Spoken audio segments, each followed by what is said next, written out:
Posso te falar uma coisa? Nunca desista daquilo que você pede a Deus todas as noites de joelho.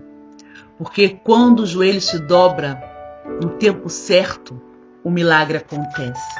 Lá em Isaías 49:15 diz assim: pode uma mulher esquecer-se tanto de um filho que cria e que não se compadeça dele, do filho do seu ventre?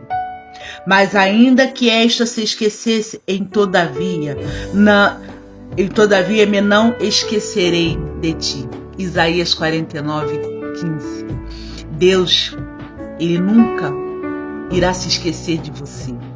Ele nunca irá esquecer daquilo que você colocou nas mãos dele. Continue orando e não desista de dobrar o seu joelho todas as noites e colocar nas mãos do Senhor os seus sonhos e suas petições. Amém?